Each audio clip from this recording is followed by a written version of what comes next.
Buenas noches, estimados y estimadas estudiantes. Espero se encuentren ustedes muy bien. Vamos a iniciar con la clase del día de hoy. Voy a iniciar pasando lista, a ver quiénes están por ahí ya. Vamos a ver.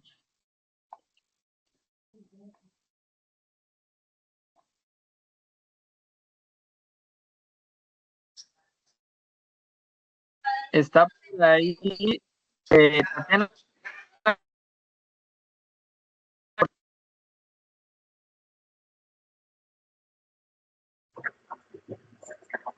No se escucha, profesor.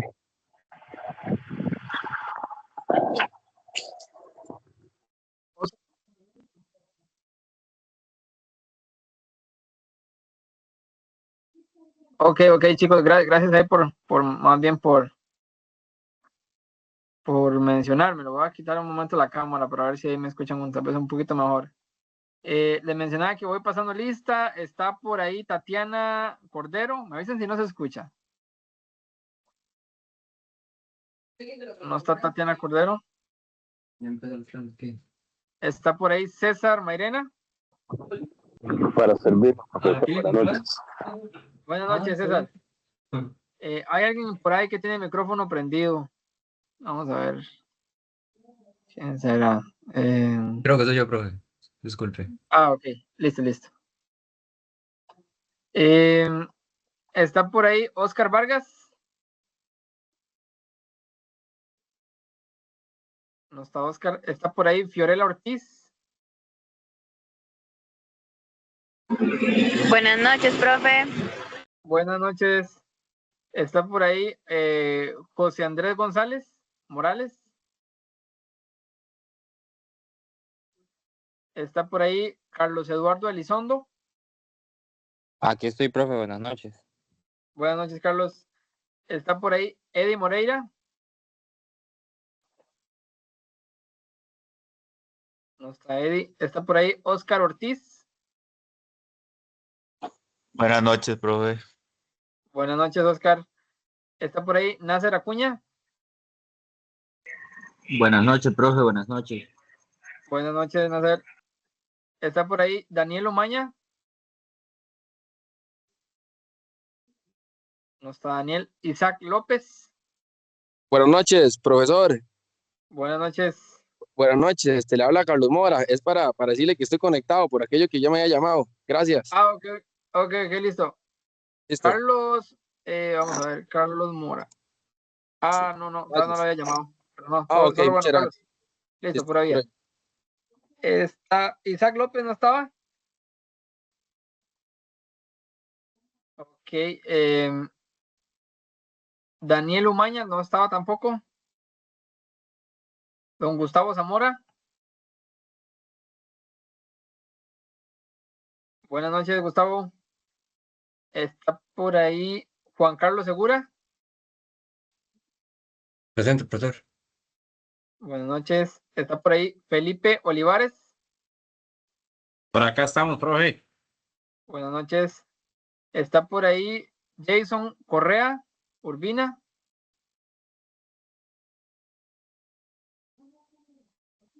No está. Elena Jiménez. Fiorella Arce. Guillermo Mora. Donovan Juárez. Presente, buenas noches.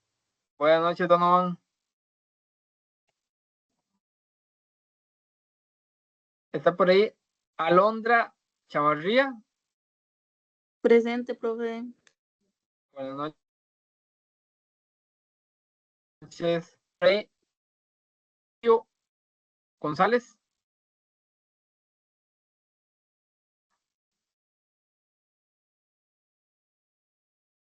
Está Randall. Presente, profesor. Buenas noches. Y por último está Rachel Alvarado. Profe, Buenas noches, profesor. buenas noches, profe. Oscar Vargas. Seguro me llamó y yo no me había conectado aún. Buenas noches, Oscar. Por aquí lo anoto. Pura vida, gracias. Gracias. Profesor Rachel Alvarado, sí. Listo, perfecto, Rachel, gracias. Ok, ¿alguien más que se haya conectado de último y no haya anotado?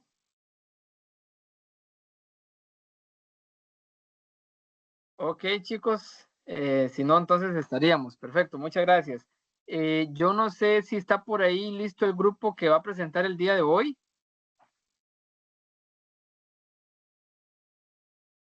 Sí, profe, aquí estamos la mayoría. Perfecto, ¿faltará alguien? Bueno, estoy yo, está Fiorella, está Don Eddie, me parece escucharlo, César y Oscar, si no me equivoco. Ajá, correcto. No sé Ok, si me chicos. hablan ahí para saber si están ahí. Sí, compañero, aquí estoy. estamos. Sí, aquí estoy. Chicos, entonces voy a darles aquí para que puedan compartir.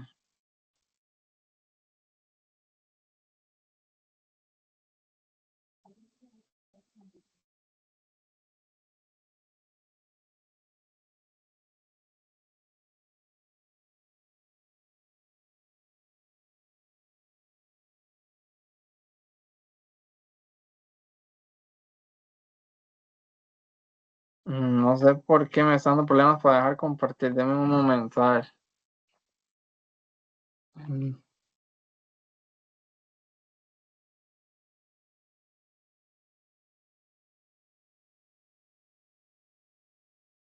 Listo, creo que pueden compartir ya.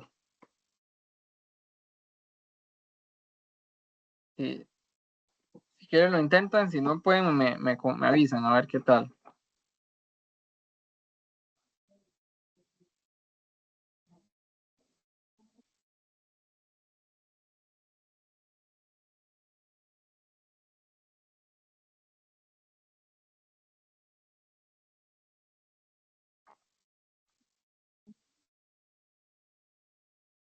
Sí.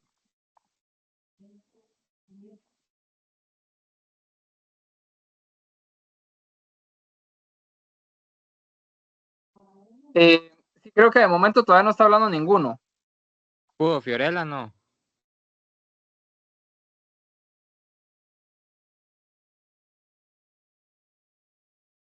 Bueno, voy a ver si puedo presentar yo. Ahí está escuchando el compañero.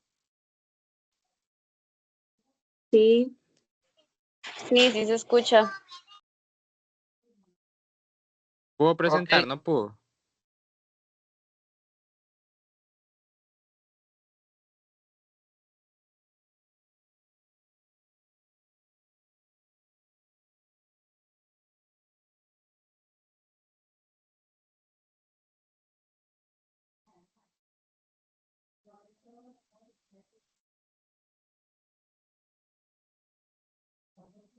Ahí estoy compartiendo yo, profe.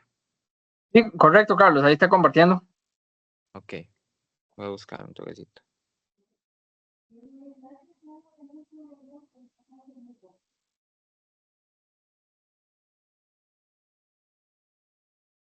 Nada más que en el celular yo creo que no me deja presentar. No, ahí Sí. se ve, compañero. Ahí se ve. Sí, ahí se ve. Ahorita, ahí, Ok, correcto.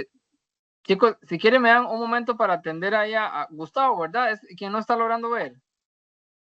Compañero, ahí se ve la presentación. Ah, Sí, ok, ok. ok. Gustavo, si quieres, sales y vuelves a intentar entrar, porque vieras que sí, yo estoy viendo lo que los compañeros están presentando, yo sí les escucho bien y yo creo que ellos me escuchan también bien a mí, entonces creo que es tal vez tu conexión la que tal vez podría estar como fallando un toque. Si gustas, puedes salir y volver a entrar a ver si ahí se acomoda un poco el asunto. Dele, me avisas cualquier cosa. Ok, chicos, mientras si gustan pueden ir iniciando. Ok. Bueno, bueno, buenas noches, profe y compañeros. A nosotros nos tocó el tema de la erosión del suelo, las consecuencias de la erosión del suelo. Los compañeros Eddie, Oscar, José Andrés, Fiorella y mi persona le vamos a exponer un poquito sobre el tema. Pero bueno, primero vamos a ver qué es la erosión del suelo. Que la erosión del suelo es el desplazamiento de la capa superior del mismo, que es como una forma que el suelo se va degradando. Que es un proceso natural de que se da pues en la tierra. Pero, Disculpa, Carlos. ajá, Mira, te interrumpo un toque. Es que yo creo que ustedes no están escuchando al compañero Gustavo, ¿verdad? no, bueno, yo no estoy escuchando solo a usted. No, yo lo escucho. tampoco, solamente a usted.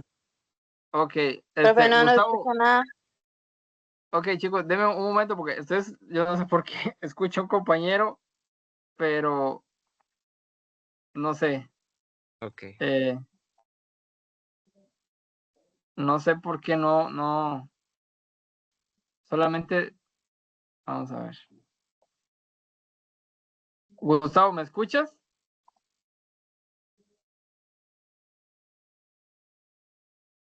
Gustavo.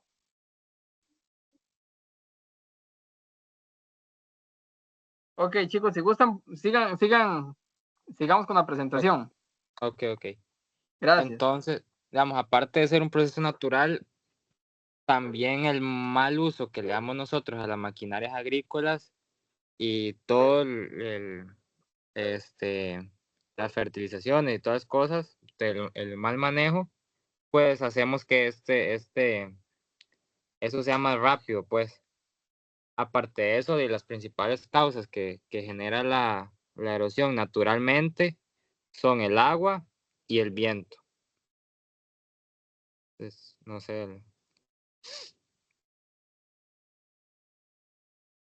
Entonces dejo a la Bueno, compañera con las causas. gracias. Bueno, yo les voy a mencionar igual algunas causas y consecuencias y el compañero ahorita les va a explicar un poquito más. En lo que son las causas por parte naturales, como dijo el compañero, están lo que son los vientos fuertes y están las lluvias intensas. Y en lo que es en la parte antropogénica está lo que es la mala gestión de las tierras agrícolas, lo que es la deforestación, el pastoreo excesivo, la minería y lo que son las alteraciones en los terrenos debido a la construcción. Y lo que tenemos en consecuencias está que es la pérdida de la capa superficial fértil del suelo, que eso lo que hace es que es una menor producción agrícola y una menor inocuidad y calidad de los alimentos, también por parte del medio ambiente y los recursos hídricos, que es una pérdida de la biodiversidad y deteriora lo que es la biota acuática y la calidad del agua. Y como otras consecuencias también tenemos lo que es el mayor riesgo de deslizamiento de tierras e inundaciones, daños en las infraestructuras y lo que es el desplazamiento de personas. Y como les digo, ya el compañero les va a explicar un poquito más. Buenas noches. Bueno, como vimos ahí, algunas causas, la agricultura intensiva, los cambios inadecuados en el uso de la tierra, también el sobrepastoreo, Por ejemplo, en la deforestación provoca el suelo porque los árboles protegen el suelo de la lluvia y el viento, y las raíces lo anclan. Al eliminar los árboles, obviamente el suelo queda expuesto a vulnerable a la erosión. En el caso, por ejemplo, del sobrepastoreo, que lo hemos hablado varias veces aquí en clases, la ganadería extensiva es un factor de presión que acelera la degradación del suelo. Esto lo afecta de manera directa debido al pisoteo continuo y agresivo, digamos, de muchos animales, y de manera indirecta a través de la pérdida o degradación de la cubierta vegetal. Y esto lo deja, pues, obviamente expuesto, ¿verdad?, a agentes erosivos o que erosionan, como el agua o el viento. En el caso de la agricultura intensiva, provoca la degradación del suelo y conduce la expansión de nuevas sierras, en particular si se talan bosques para, para dejar los campos listos para la agricultura. Eh, la agricultura intensiva es culpable casi que de un 80% de la deforestación. Las actividades mineras, por ejemplo, dejan las tierras fuertemente excavadas con riesgo de derrumbes, suelos compactados, con pérdida de estructuras, con deficiencias químicas, pHs extremos y restos de metales pesados y tóxicos también. En el tema de las consecuencias, por ejemplo, la erosión tiene, digamos, consecuencias negativas para la agricultura, ya que el medio ambiente y la infraestructura urbana y la salud humana no dan ese inconveniente. Por ejemplo, la agricultura, la erosión reduce la fertilidad del suelo, lo que disminuye la productividad agrícola también. Los cultivos van a ser de una menor calidad, más pequeños y también menos nutritivos, o sea, más malos. Y eso va a hacer que se necesite más aportes externos para mantener los niveles de producción. La erosión también degrada los ecosistemas, se pierden minerales y nutrientes del suelo que se depositan en otros lugares. Se deteriora la flora y la fauna acuática también, se pierde biodiversidad, infraestructura urbana. Entonces, más o menos eso es lo que yo tenía por ahí.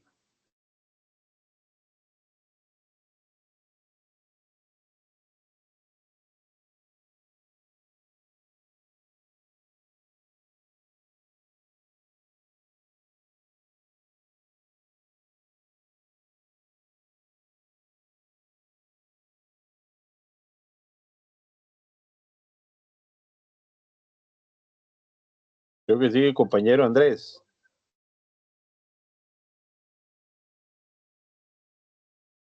Creo que él fue el que dijo que estaba teniendo problemas con el Teams.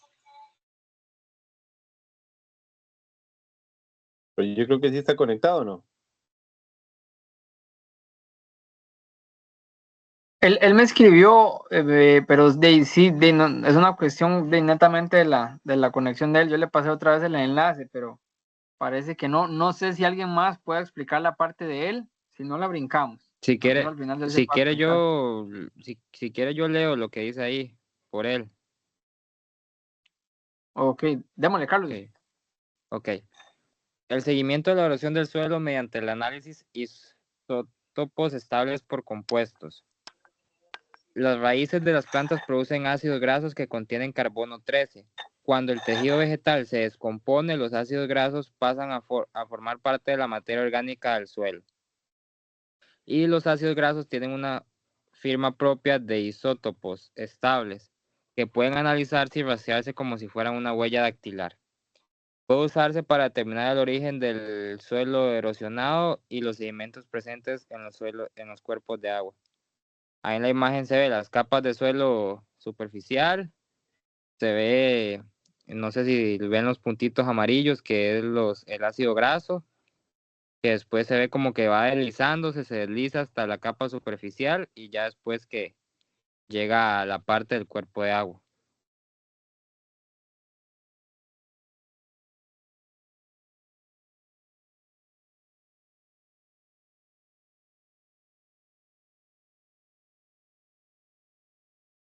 Y ahora sí, continúa el compañero.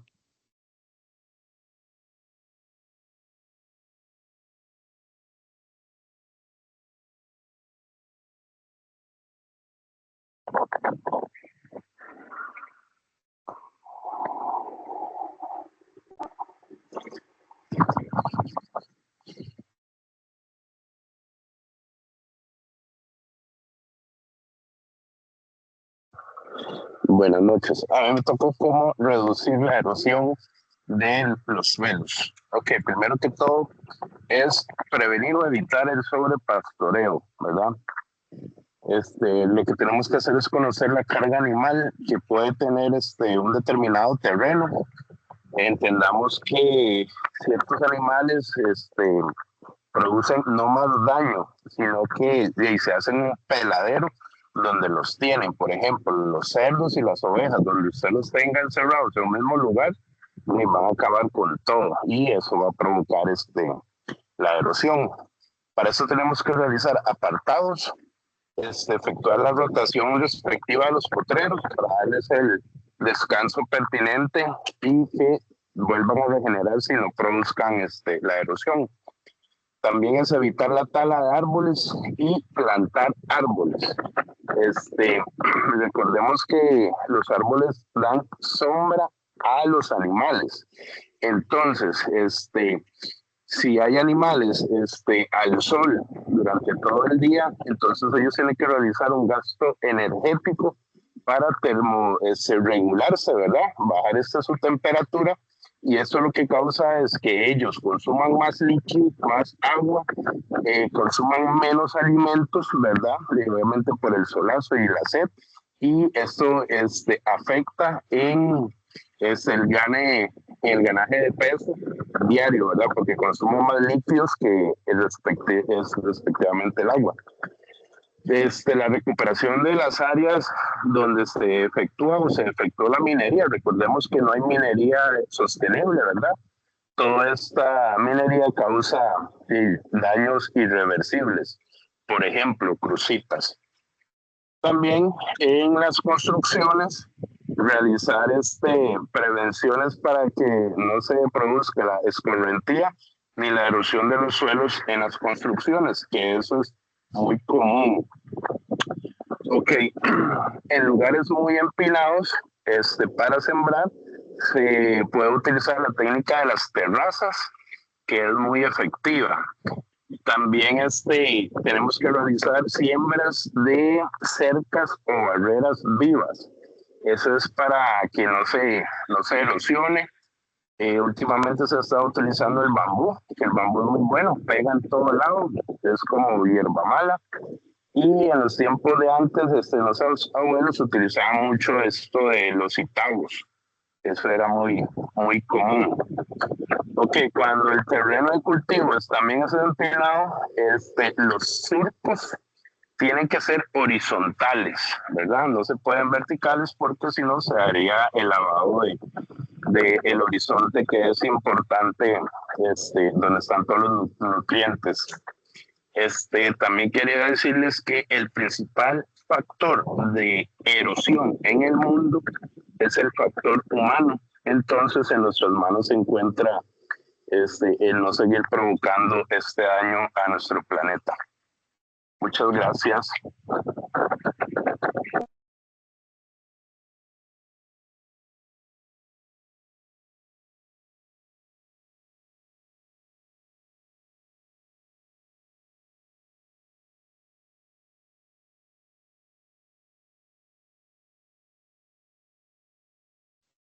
Yo creo que estamos por ahí, profe.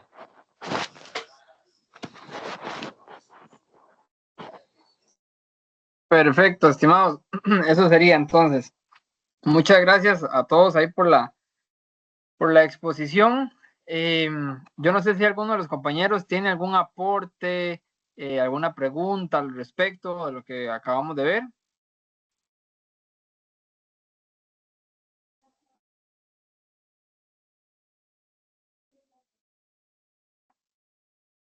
Ok, no. Profe, bueno, sí. una de las más grandes, digamos, que hace más erosión en Costa Rica, zonas transnacionales como las Piñeras, ¿verdad? Caso de Buenos Aires, de Punta Arenas, y esos terrenos están súper erosionados porque el exceso de siembra de piña y cada rato tienen que reventar los subsuelos con subsuladores y de todo porque se come rapidito, la piña se come todo lo que es los nutrientes de la tierra y no tienen follaje, digamos, que las proteja, y eso es lo que hacen. Lo que utilizan hay mucho, se me escapa el nombre, es un pasto, y usan nada más como para detener que los pesticidas que echan o los abonos foliares no salgan a la calle y cuando están disque que muy erosionados, pero esas son las que más erosionan los suelos. El vetiver debe ser, Felipe. Es correcto, ese mismo. Sí, ese vetiver, muchas gracias ahí, Felipe, por el comentario. Bueno, a ver, cultivos, ciertamente, la agricultura es una de las actividades que desarrolla el ser humano que más erosiona el suelo, especialmente aquellos cultivos como lo menciona por ahí Felipe, ¿verdad? Como la piña, que normalmente tiende a tener los suelos por el manejo y la naturaleza del cultivo, ¿verdad? Se requiere que sea así, ¿verdad? Para tener esas altas producciones y ese calibre de fruta que es como el tamaño que exige el mercado internacional. Carlos, no sé si iba a hacer algún aporte. No, disculpe, es que tenía el micrófono encendido. Listo. Por la naturaleza del cultivo, ¿verdad? Pues sí, tiene que estar el suelo prácticamente que descubierto, ¿verdad? Hay cierto tipo de coberturas, a veces artificiales que le ponen, ¿verdad? Pero siempre a nivel interno, la piña lleva camas, ¿verdad? Y entre las camas muchas veces va un desagüe, ¿verdad? Y ese desagüe por ahí corre la medida que se utiliza para cuantificar la cantidad de tierra perdida son toneladas por año de suelo. Esa es la unidad de medida que se utiliza.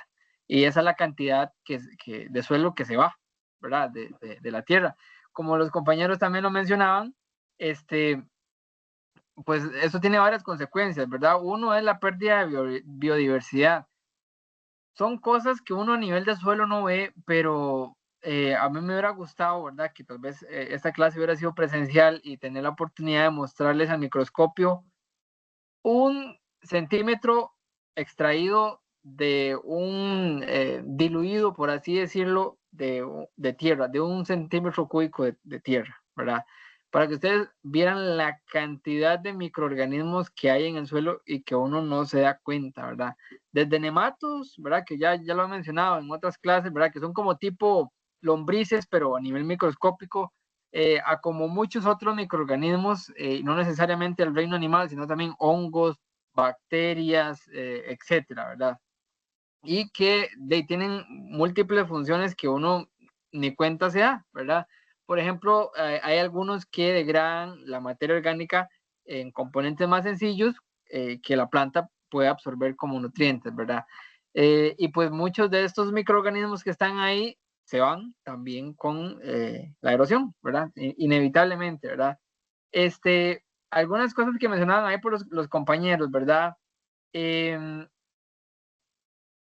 Uno es que, bueno, eso de la pérdida de diversidad.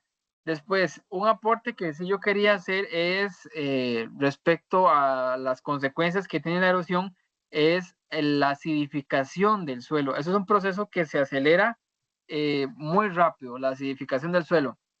No sé si recuerdan la clase anterior que vimos en un análisis químico del suelo que el análisis químico trae 3 indicadores de acidez del suelo, ¿verdad? Uno es el pH, ¿verdad? Que yo creo que hoy no lo vamos a ver, pero el pH es una escala que va de 7 a 14 o a 0 para abajo, ¿verdad?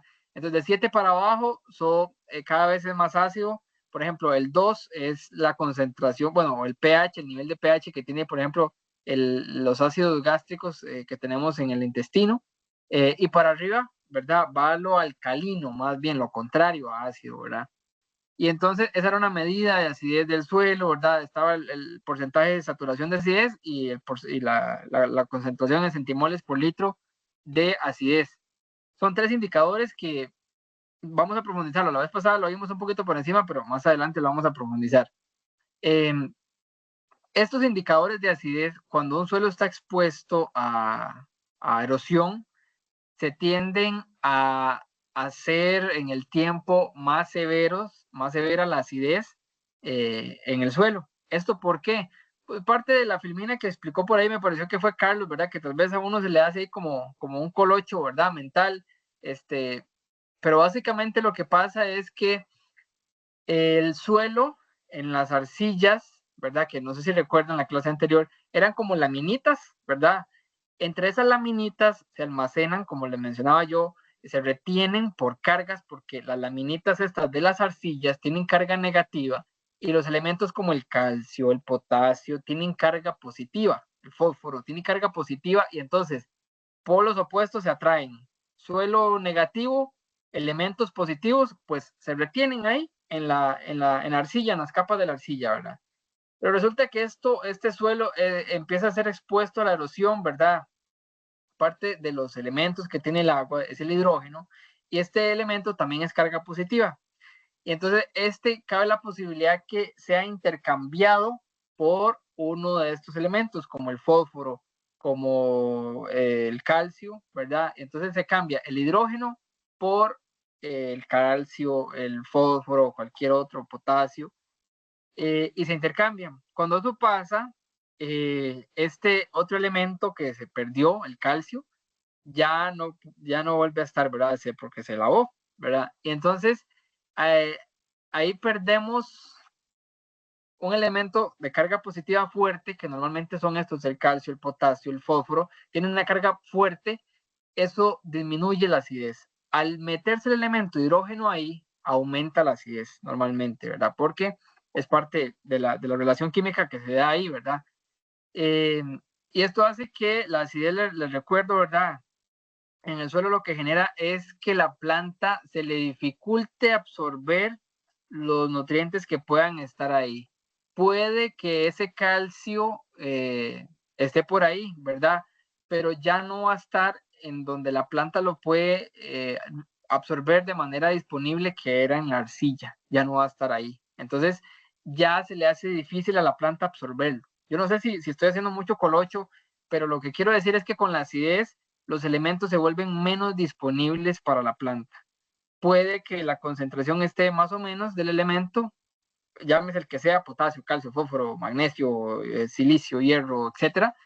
Puede que la concentración a nivel de suelo, el análisis lo veamos que está más o menos, pero la acidez puede que esté fatal, ¿verdad? Y entonces no vamos a tener una buena respuesta productiva, porque a pesar de que el elemento está concentrado en el suelo, la acidez no va a permitir que la planta desarrolle o tenga la suficiente, pues así decirlo, fuerza de succión en la raíz para poder mantener este elemento, ¿verdad?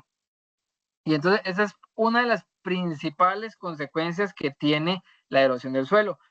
Además de lo mencionado por los compañeros también, de que normalmente lo que se lava es la parte superior, los primeros centímetros de suelo, y es donde está la mayoría de la materia orgánica, que esta materia orgánica es lo que se convierte después en elementos que la planta puede absorber, ¿verdad? Esta materia orgánica es degradada por esos microorganismos que nosotros no vemos, ¿verdad? O que algunos macros, sí, como las lombrices y algunos escarabajos, pero la mayoría, que son los micro, que nosotros no vemos, están ahí trabajando y nosotros ni cuenta nos damos, y están degradando esa materia para que la planta lo pueda absorber. Por ejemplo, algunas veces, algunas pasturas un poco pasadas, llega y se le echa al ganado y queda una capa que en el suelo, que esa capa en el tiempo se empieza como a podrir y ustedes lo ven y es una capa a veces un poco densa, ¿verdad? Y está por ahí, se está como degradando. Ese proceso de degradación desde forraje, digamos, podrido, por así decirlo, hasta hacer elementos, se tarda un tiempo, ¿verdad? Ese tiempo depende de la concentración de microorganismos que haya en el suelo, ¿verdad? Y pues cuando se hace un manejo inadecuado, por ejemplo, una sobrecarga de la pastura, o por ejemplo, parte de lo que mencionaba ahí el compañero César, que no se le dan periodos de descanso para que ese pasto rebrote, ¿verdad? Y cubra el suelo nuevamente, si no le damos ese periodo de descanso al suelo, ¿verdad? Para que este se reponga, las raíces del pasto vuelvan a penetrar el suelo, vuelvan a crecer, lo vuelvan a airear después del pisoteo del ganado, pase por, digamos, otra vez vuelva a su estado inicial, ¿verdad? Si no le damos ese proceso, pues ese suelo va a quedar normalmente descubierto, propenso a ser lavado, ¿verdad? Y entonces, muchas veces pasa de que llegan y después dice el ganadero, oye, es que ya la finca mía no produce como antes. Sí, posiblemente no produzca como antes porque tal vez o tiene potreros en constante pastoreo sin nada de descanso porque dice, hey, no, es rotana, ¿verdad? El rotana es una de las pasturas naturales que crece en los potreros, ¿verdad? Especialmente en la zona atlántica, en la zona norte, en Guanacaste es el jaragua, por así decirlo, es como el similar, ¿verdad? Es el natural, el que crece solo, el que no hay que establecerlo, ¿verdad? Y pues como es ese pasto de rechazo, por así decirlo, se maneja a como sea, ¿verdad? A veces sin periodos de descanso ni nada, y entonces la consecuencia la paga el suelo y después decimos, bueno, hay que tirar, no me está produciendo como hace muchos años me producía. De ahí sí, es porque en los años se ha ido desgastando, se ha ido compactando, etcétera, y eso ha hecho que pierda productividad, ¿verdad? El suelo. Y básicamente respecto a los compañeros presentaron, eso es lo que tenía yo como por aporte, perdón. ¿Alguien más con alguna pregunta o aporte?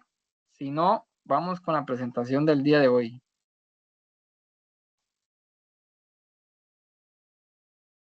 Profe, eso que usted hablaba de las pasturas. Vieras que es curioso porque esta semana, bueno, decidimos alquilar una propiedad para soltar unos animalillos. Y fuimos donde una señora que tiene 8 hectáreas de terreno, nada más que ya ella dejó el trabajo, y ella nos contaba que ella metía vaca flaca y agarraba en el tiempo del verano, por decirlo así, que para muchas zonas era más dura, ella sacaba cada 3 meses las vacas y con buenos rendimientos. Y ella me decía que cuando llegaba el tiempo de invierno, que es casi siempre donde más se jodía porque es cerca, estaba cerca un estero. Ella lo metía y siempre por año dejaba descansando los potreros 3 meses. Y los descansaba porque me decía que era la única manera que se desarrollara el pasto que tenía que desarrollarse, que mucha gente decía que cuando llegaba el verano, el primer brote de pasto era que se iba a perder porque el ganado se dedicaba solo a majarlo y que se perdía. Y ella decía, pero no se me pierde porque crea, aunque usted no lo crea, me decía muchacho, crea, se pudre mucho de ese pasto y sigue aumentando en los niveles de los suelos y sigo abonando con el mismo pasto. Cuando se pudre, los microorganismos todos me lo dan abono. Nosotros fuimos y ese potrero tiene descansado 2 meses. Profe, es exagerado. Es exagerado el nivel de pasto que tiene. Y a mí me costaba caminar, estamos hablando, y como usted lo habla, tenía el retana, y ella echaba por pedacitos de todo pasto. Ella decía, yo tengo aquí un revoltijo de todo. Encontré hipogras, la famosa caña hueca, pasto alemán, retana, bombaza mejorada, un poco de bracaria, de lo que la parte de santa. Yo nunca en la vida había visto un potrero que en 3 meses estuviera descansado tan bueno como ese. A mí me costó caminar y con una señora cama. Y ahí entonces dice la señora que, digamos, que ella ya no quiere meter animales porque está mayor y ya los hijos no quieren. Pero me dice, si lo va a mantener, tiene que usarlo así por el año, darle un descansito, pero tiene que descansármelo 3 meses por año.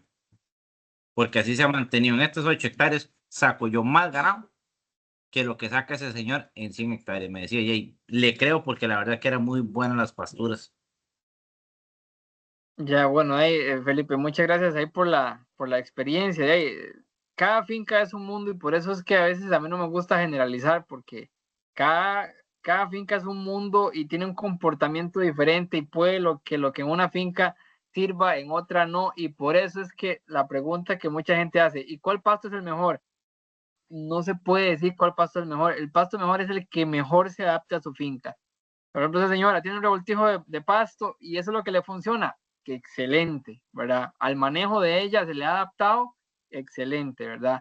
Ya para una finca, yo qué sé que en la zona sur, en otra parte, es otra cosa, ¿verdad? Porque ya puede que esa finca de la que esté hablando Felipe sea plana, puede que otra no sea quebrada, puede que las características, ¿verdad? De cada finca son muy distintas como para no generalizar, ¿verdad? Y yo le mencionaba al grupo del jueves una frase que bueno, no la puse hoy, pero se las comento. No hay que aprender recetas, hay que aprender conceptos, ¿verdad? No se trata de agarrar lo que un señor hizo y ir y copiarlo y hacer lo mismo, porque puede que fracasemos, ¿verdad? Porque las condiciones de esa finca son unas y las de nosotros son otras, ¿verdad? Pero sí entendamos lo que el vecino está haciendo, lo que el conocido hizo, ¿verdad? Hagámosle un poquito de coco, esto funciona porque esto y esto. Hagámoslo en mi finca, tal vez no con esta pastura, pero con esta otra que sí, ¿verdad? Entonces, es cuestiones de muchas veces de probar, ¿verdad? Porque uno aquí aprende cosas teóricas y demás, ¿verdad? En la práctica muchas veces las cosas son bastante diferentes, pero por lo menos el concepto ahí nos queda, ¿verdad? Entonces, muchas gracias a ella, Felipe, por compartirnos esa experiencia. Chicos, vamos a ir con la presentación del día de hoy. La presentación del día de hoy está relacionada a, bueno, yo voy a quitar la cámara porque si no ahorita se me escuchará esta carajada. Chicos, si se deja de ver, me avisan, por favor. O de escuchar. Vamos a hablar un poquito de cómo tomar una muestra de suelo el día de hoy, ¿verdad? Tal vez puede ser una cuestión un poco sencilla, pero prefiero sacar un momento, ¿verdad? De la clase, una buena parte de la clase, para entender cómo es que se toma una muestra de suelo, porque si la tomamos mal, vamos a tener un resultado mal y vamos a tomar decisiones mal, ¿verdad?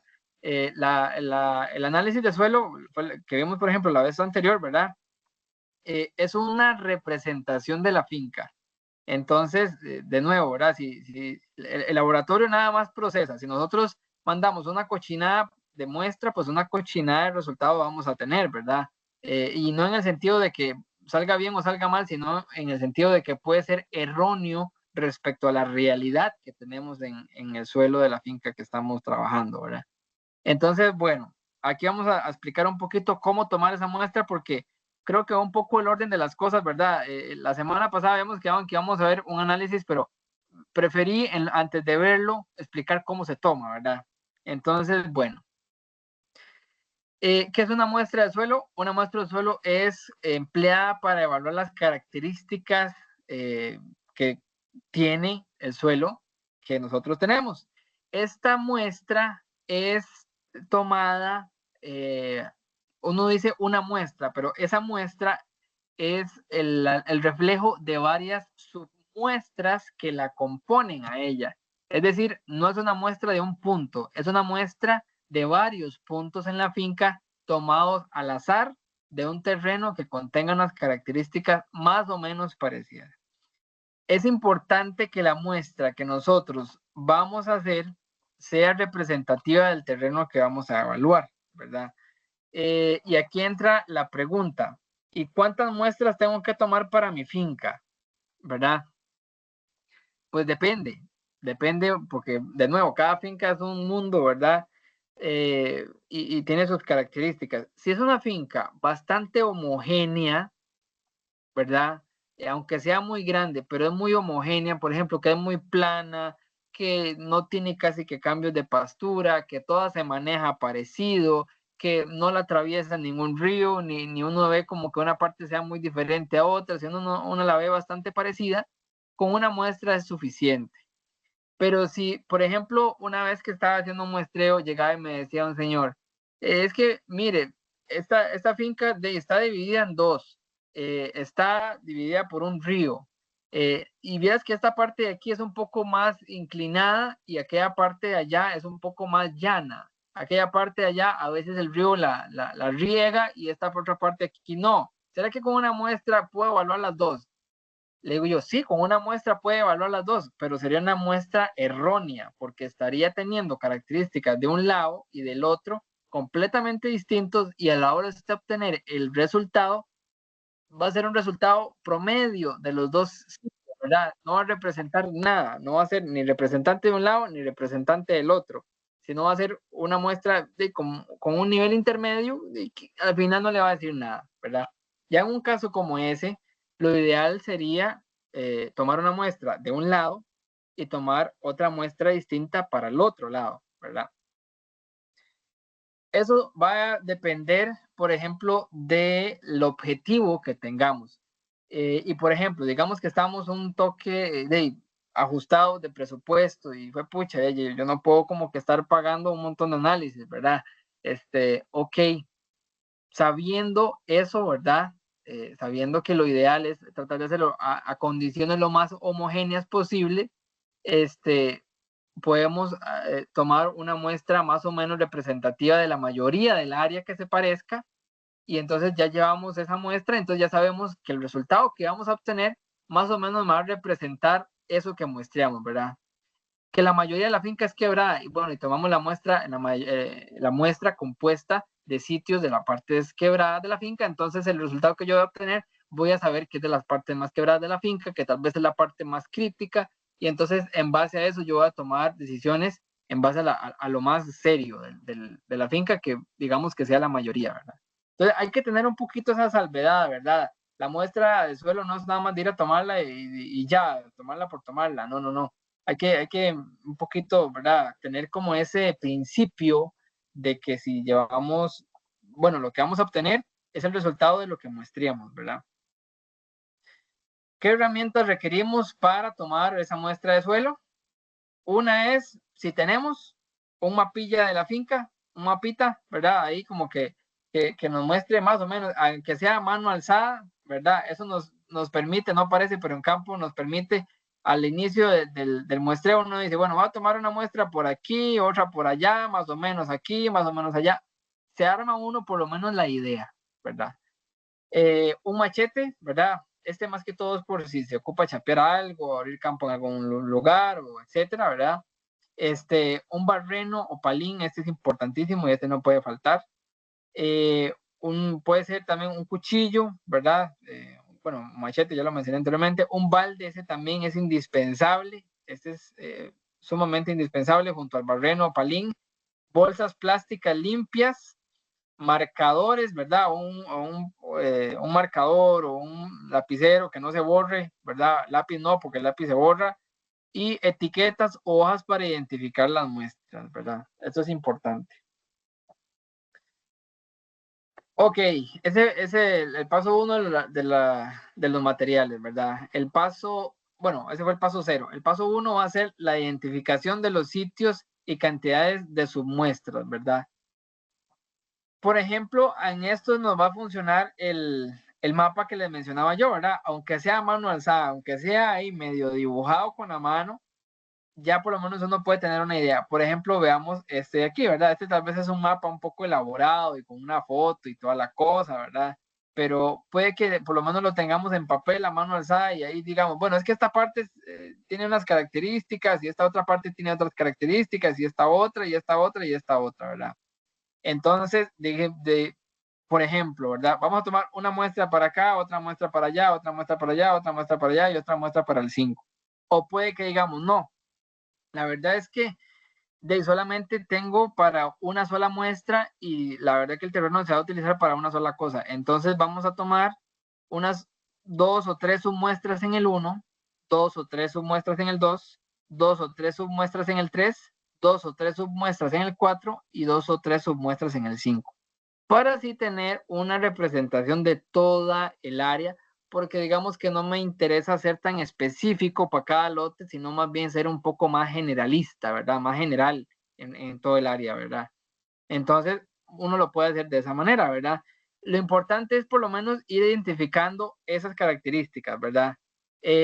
Por ejemplo, en esta imagen de aquí arriba que dice residual, coluvio o aluvión, se refiere como a las etapas en las que está dividido la pendiente, ¿verdad? Por ejemplo, este que dice aluvión hace referencia al material que ha caído de la parte superior, de la parte residual, ¿verdad? Y entonces se va acumulando allá abajo.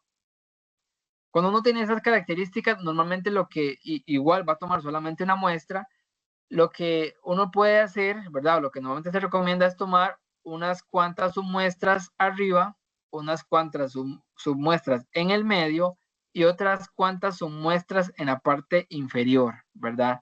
Así uno hace una representación de toda el área, porque si uno muestrea solamente la parte de arriba, pues va a tener resultados enfocados a solamente la parte de arriba, ¿verdad? Si uno muestra solamente la parte en medio, pues también está incurriendo en un error en dejar la parte de arriba sin representación y la parte de abajo también sin representación, ¿verdad? ¿Cuántas muestras hay que tomar o más bien, cuántas submuestras hay que tomar para formar una muestra? Esa es una excelente pregunta, pero va a depender de uno como criterio, ¿verdad? Como tomador de decisiones. Y por eso es que pues les estoy explicando todo esto, ¿verdad? Porque si es un terreno muy homogéneo, plano, que no cambia de tipo de cultivo, que no tiene gran pendiente, que todo es bastante semejante, pues va a requerir una menor cantidad de submuestras. Sin embargo, si es un terreno que tiene mucha pendiente, tiene diferente tipo de manejo y etcétera, pues sí vamos a requerir más cantidad de submuestra, ¿verdad? Para lograr representar esa área, ¿verdad? Entonces queda un poco a criterio de uno como tomador de decisiones, ¿verdad? Pero sí, una muestra de suelo debería estar compuesto de al menos 10 submuestras para hacer una buena representación. Ok, una buena técnica, ¿verdad? Si uno no lo tiene muy claro y dice, pues pucha, es que ese terreno no es plano, es un poco quebrado, a veces tiene plano, a veces tiene quebrado, es un revoltijo y no sabe uno ni por dónde entrarle, pues una metodología de muestreo que es válida, ¿verdad? Y que funciona bastante bien, es el muestreo en zigzag. Es como este que se ve ahí en la imagen, ¿verdad? Se toma una muestra aquí, otra muestra acá, otra muestra acá, otra muestra allá, otra muestra aquí, abajo, otra arriba, otra en medio, otra más arriba, otra abajo, más abajo, y ahí va, ¿verdad? En zigzag, netamente, ¿verdad? Podría uno distribuir el zigzag diferente, ¿verdad? Puede que empiece aquí más bien y después siga para acá, después para allá, después aquí otra, después otra más arriba, después otra aquí abajo y otra más arriba y así, ¿verdad? Eso queda un poco a criterio del muestreador, pero en este tipo de metodología de muestreo en zigzag cuesta mucho no ser buen representante porque usted está tomando muestras de todo lado, ¿verdad? Entonces, es muy probable que la muestra quede bastante bien. Es una de las metodologías más fáciles, ¿verdad? Hay que andar un poquito, sí, pero es una metodología que funciona bastante bien para tomar muestras y que deja bien representada el área que vamos a muestrear. Ok, una vez que tenemos... sí, perdón, ¿alguien iba a hablar algo? ¿Me escuchan? Sí. Si yo tengo una parcela, entonces, que una parte, por ejemplo, es seca y en la otra la atraviesa un río y se llena de vez en cuando, entonces el terreno va a ser diferente. Si fuera el caso que yo solo tengo dinero para mandar una muestra, entonces la muestra total que yo tendría que sacar debería ser como la mitad y la mitad de la parcela para que me dé algo en general que abarque las dos. Sí, vamos a ver. Bueno, ya usted va a saber, digamos, sí, exactamente, es que son el tipo de cosas que pasa, ¿verdad? A veces la parte económica es limitada y pues hay que trabajar con lo que hay, ¿verdad? Hay que adaptarse a eso. Entonces, lo que hay que hacer es identificar el área, digamos, el tipo de área que mayormente predomina. Por ejemplo, si el área es la mayoría plana, entonces tratemos de mostrar la parte plana que es la que más tenemos, la que más nos representa, ¿verdad? O por ejemplo, si tenemos un área de quebradona, pues tomemos la mayoría de muestras en la parte quebradona, ¿verdad? Para saber que va a ser la mayoría del área que es homogénea que nos va a representar ese análisis que tenemos, ¿verdad? No sé si me voy a entender. Sí, se sacaría la muestra mayoritariamente del terreno que hay más homogéneo. Exactamente. Sí puede ser en ambos lados, pero teniendo la salvedad de tratar de tomar las submuestras en los puntos donde más represente una área homogénea, ¿verdad? El área que mayormente tenemos. ¿Quién me hablaba, perdón? Rachel. Rachel, perfecto, Rachel, gracias. Gracias. Sí, exactamente. Esos son el tipo de cosas a las que uno muchas veces se enfrenta y ni modo, ¿verdad? Hay que trabajar con lo que hay, ¿verdad? Y a veces no se puede. Hay que tener la salvedad, sí, que el análisis no nos va a representar puntualmente, ¿verdad? Lo que exactamente es, pero por lo menos si no tenemos ni siquiera un análisis, ¿verdad? De nada, es mejor ese que es un promedio que no nada, ¿verdad? Porque con ese promedio por lo menos ya uno tiene una idea de por dónde va el asunto, ¿verdad?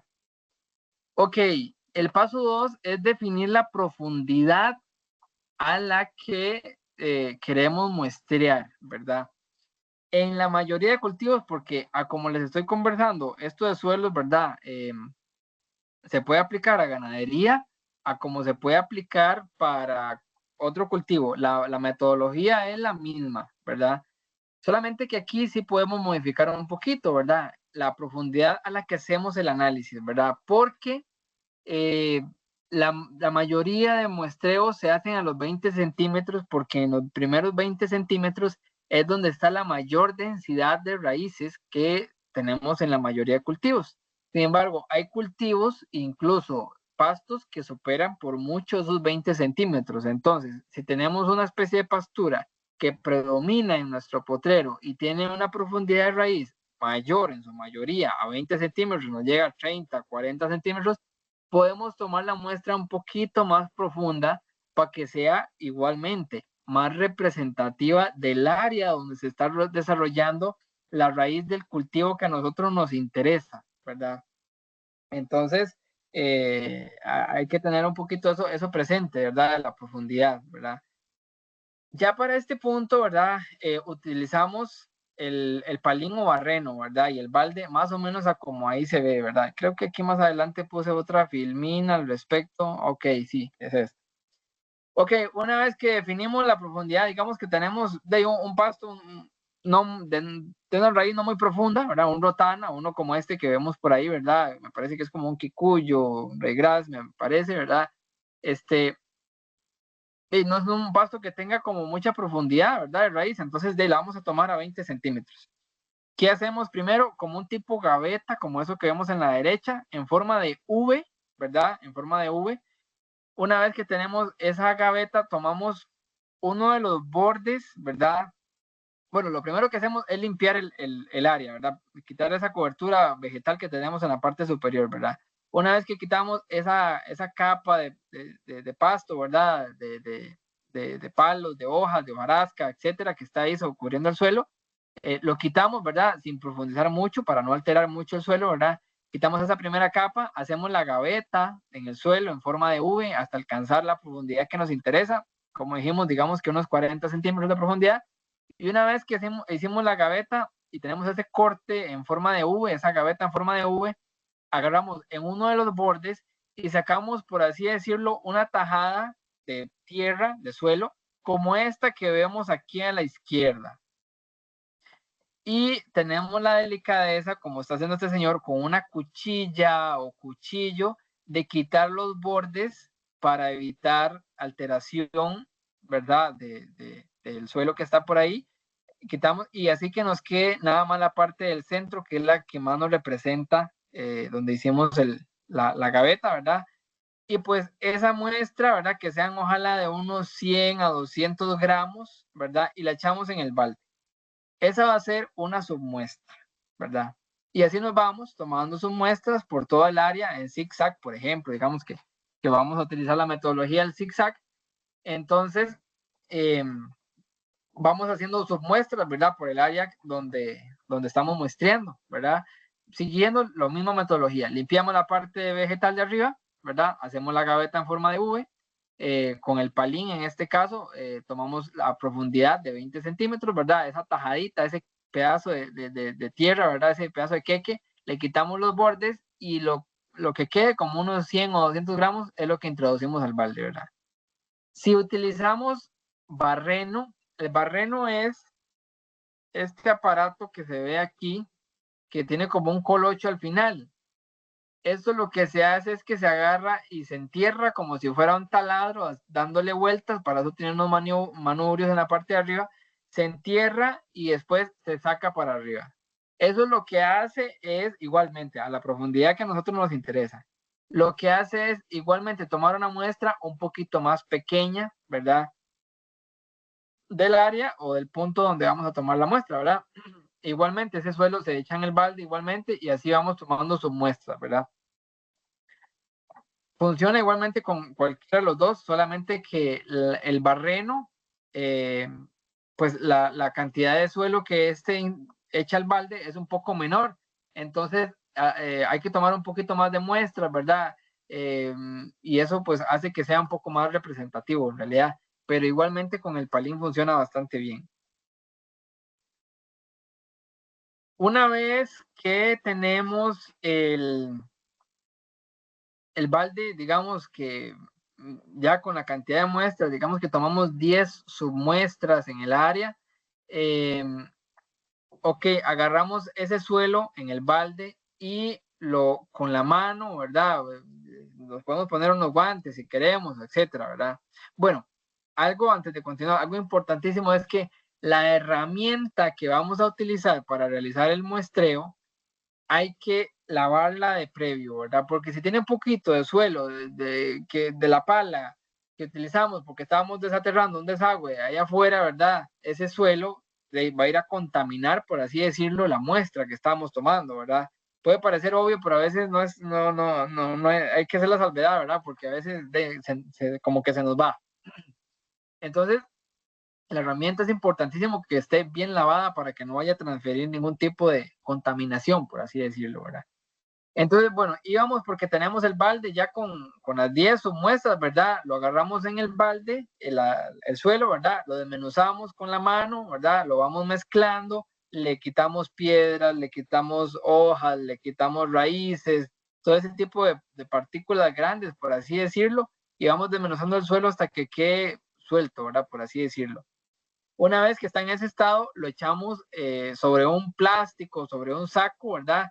Lo empezamos a mezclar bastante y hacemos lo que es un cuarteo. Un cuarteo es lo que más o menos se presenta aquí en esta imagen, ¿verdad? Es agarrar el suelo, mezclarlo bien, extenderlo, hacerle una línea, bueno, 2 líneas, formando así como, formando cuatro divisiones, ¿verdad? Y tomamos 2 divisiones de estas frontales y las eliminamos, ¿verdad? Porque la muestra que se envía al laboratorio es de 1 kilo, ¿verdad? Y entonces en el balde posiblemente vamos a quedar con una cantidad de tierra, bueno, de suelo cercano a los 6, 7 kilos, ¿verdad? Y eso en el laboratorio nos van a decir de una vez, no, rechazado, ¿verdad? Tiene que ser cercano a 1 kilo, ¿verdad? Puede ser incluso hasta un poquito menos, 900 gramos, ¿verdad? Entonces vamos haciendo este cuarteo, ¿verdad? En este caso, por ejemplo, podemos eliminar esta sección de acá y la frontal, esta de acá, y las eliminamos, ¿verdad? Y entonces ya nos quedarían esta y esta otra sección. Y ahí valoramos más o menos el peso que deben de tener esas dos secciones. Digamos que le quitamos la mitad y digamos que pesaba 5 kilos, entonces todavía nos quedan 2,5 kilos, entonces todavía hay que volverlo a mezclar, volver a hacer el cuarteo, las 2 líneas para formar cuatro pedazos, por así decirlo, ¿verdad? Y volvemos a hacer lo mismo hasta formar, hasta más o menos tener una muestra de 1 kilo aproximadamente, ¿verdad? Entonces ya ese suelo, ya una vez lo echamos en la bolsa, ¿verdad? Ese kilo, le ponemos una etiqueta por fuera, ¿verdad? Una etiqueta, ya les voy a decir. Se etiqueta con el nombre del productor, el cultivo, ¿verdad? La ubicación, provincia, cantón, distrito, caserío, barrio, etcétera, ¿verdad? Y un código, ¿verdad? Si estamos tomando varias muestras, ¿verdad? Si tenemos 3 muestras que vamos a llevar al laboratorio, pues cada muestra debe llevar un código, ¿verdad? Porque el laboratorio hasta eso toma. Si usted lleva 20 muestras, pues hay que tomar un código para cada muestra para diferenciar una de la otra. Por ejemplo, yo en mi trabajo a veces tengo que entregar 12, 15 muestras y entonces tengo que ponerle una etiqueta a cada una para saber de dónde viene, a quién pertenece, etcétera, ¿verdad? Entonces, es importantísimo la parte del código, ¿verdad? Y para que esta información no se pierda, muchas veces es importante agarrar la muestra que está en una bolsa y que está rotulada por fuera con una etiqueta, y si no es una etiqueta lo suficientemente resistente, casi que lo mejor es volverla a envolver en otra bolsa para que la etiqueta quede en medio de dos bolsas, ¿verdad? Al final, ya cuando la vamos a entregar en el laboratorio, le quitamos una de las bolsas para la de más afuera, para no hacer un gasto de bolsas innecesario, ¿verdad? Sino que más bien durante el proceso de traslado no se nos vaya a echar a perder la etiqueta, ¿verdad? Y pues esta muestra ya se envía al laboratorio, ¿verdad? Puede ser, por ejemplo, en el CIA, en la UCR, ¿verdad? Ahí podemos entregar la muestra, en el Tecnológico, en Santa Clara, ¿verdad? En la zona norte, también, si no, en Ochomogo, en Cartago, ¿verdad? Y tengo entendido, pues no, tengo entendido, porque no estoy seguro, ¿verdad? Que las agencias del MAC también pueden hacerle a uno el favor, ¿verdad? Yo la verdad es que apenas estoy medio enterado al respecto, no estoy seguro, pero creo que así es. Creo que las agencias del MAC le pueden a uno hacer el favor de enviarlo a muestrear, a analizar, ¿verdad? Para saber un poco cómo están esos niveles de minerales o nutrientes que vimos la semana pasada, ¿verdad? Que al final uno los ve mostrados en un análisis, ¿verdad? En concentraciones, ¿verdad? Diferentes. Eso es, chicos, más o menos lo referente a la toma de la muestra de suelo para analizar, ¿verdad? Nutrientes del suelo, ¿verdad? A partir de ahí uno puede tomar decisiones. Por ejemplo, me preguntaba antes Rachel, por ejemplo, que tiene un terreno, bueno, que no tiene ni idea de cómo está, bueno, ya mandó una muestra ahí, bueno, ok, salió baja en fósforo, por ejemplo. Ok, y resulta que Rachel tiene la costumbre de sembrar maíz para hacer ensilaje, porque tiene un ganado estabulado, etcétera, ¿verdad? Hay una época del año en el que el verano es muy crítico, ¿verdad? Entonces en el invierno siembra mucho maíz para ensilarlo y tener maíz ensilado, una fuente de forraje para la época crítica, ¿verdad? Que eso es una excelente práctica. Pero resulta que Rachel quiere poner en práctica todo eso, ¿verdad? Ok, tomó la muestra de suelo y ahí tiene el análisis, ¿verdad? Y resulta que sí, la muestra salió de que el suelo está bajo en fósforo, entonces ya se puede tomar la decisión de que, bueno, ahora vamos a ver un poquito de esto. El fósforo es un elemento que trabaja en el desarrollo de la raíz, entonces, ok, ya sé que el momento crítico para el desarrollo de la raíz es el momento de la siembra, cuando recién la semilla está germinando y empieza la semilla a tirar la patica, ¿verdad? O esa primera raicita. Y entonces es ahí donde ocupamos desarrollar la raíz, ¿verdad? Porque es lo primero que se está desarrollando y lo que ocupamos que agarre fuerza de primero, ¿verdad? Y entonces ya sabemos que el fósforo trabaja en eso, entonces podemos saber que nuestra finca es deficiente en fósforo, entonces en ese momento es cuando más tenemos que aplicarlo, ¿verdad? Tomar decisiones atinadas sería en ese caso, ¿verdad? Entonces, para eso es que nos funciona, ¿verdad?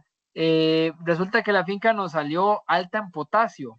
Ok, bueno, ya vamos a saber que el potasio trabaja mucho en, por ejemplo, en llenado del fruto o llenado del grano, y resulta que la finca salió bastante bien. Entonces, no, la verdad es que no la voy a aplicar potasio, o le voy a aplicar potasio, pero poquito, porque ya sé que el suelo está bien. Entonces, sería sobre aplicar un nutriente que de por sí en el suelo está bien, ¿verdad? O el encalado, ¿verdad? Esto que mencionábamos, ¿verdad? Que muchas veces los suelos son ácidos, que tal vez alguno de los compañeros pues está alquilando alguna finca, ¿verdad? O bueno, adquirió una finca, ¿verdad? Y que tal vez tenía un manejo un poco malo, ¿verdad? Y que son suelos un poco de ácidos, ¿verdad? Pero ¿qué tanto? Bueno, vamos a hacerle un análisis a ver qué tal. Y bueno, resultó que sí estaba bastante serio el asunto. Entonces, bueno, ya sé que tengo que encalar previo a sembrar, ¿verdad? A sembrar o pasto nuevo que va a sembrar, o etcétera, ¿verdad? Pero son decisiones que uno puede tomar más atinadas si uno tiene como ese diagnóstico, ¿verdad? Es como cuando el doctor más o menos a uno le diagnostica o le ocupa diagnosticar algo, para diagnosticar primero tiene que saber qué tiene uno, ¿verdad? Y para eso lo manda a uno a hacer análisis, ¿verdad? Más o menos así funciona también este análisis de suelo. Chicos, me gustaría saber si alguien queda con alguna duda, si en alguna parte no me expliqué. ¿Algún aporte al respecto?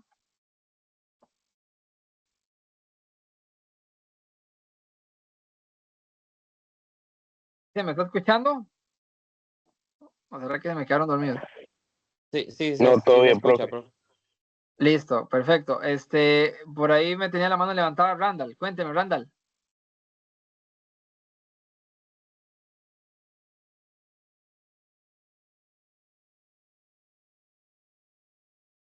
¿Está por ahí Randall? No está Randall. Chicos, ahí sí tienen algún momento alguna consulta, nada más de como que prenden el micrófono, porque de ahí sí yo mientras estoy presentando no veo la mano levantada ni nada, entonces ahí les agradecería más bien que interrumpan, no hay problema, para eso vamos abordando todo a la vez. Ok, chicos, en ese caso vamos a continuar con la parte de los elementos que pues componen la parte nutricional de los suelos, ¿verdad? Entonces, vamos a ver. Vamos a ir explicando uno a uno, ¿verdad? Más o menos la función que cada uno tiene, ¿verdad? Es distinta, ¿verdad? Cada uno muy específico. Es importantísimo mencionar que, bueno, voy a pasar a la filmina siguiente y ahora lo voy a explicar, ¿verdad? Mejor esta cuestión. Ok, vamos a mencionar varias cosas antes de hablar de cada uno, del nitrógeno, el fósforo, el potasio, el magnesio, el azufre, el hierro, el manganeso, el boro, el cobre, el zinc, el cloro.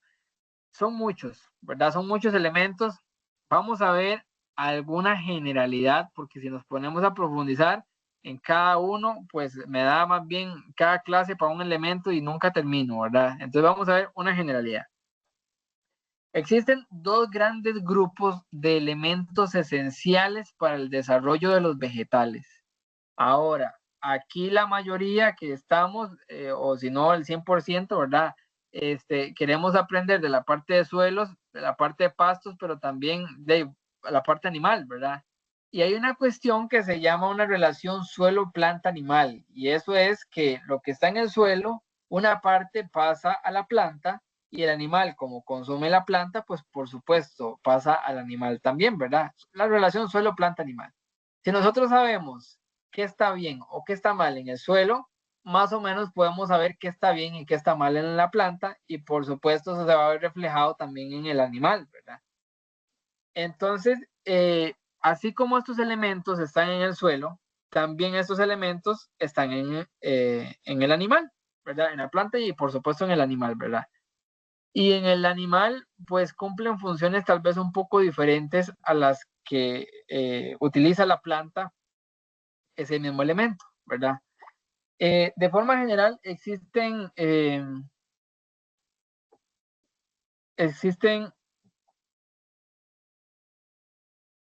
ok, por ahí escribió en el grupo Elena Jiménez de que si alguien más ha podido ingresar, yo creo que todos me escuchan bien, ¿verdad? No nos ha cortado ni nada.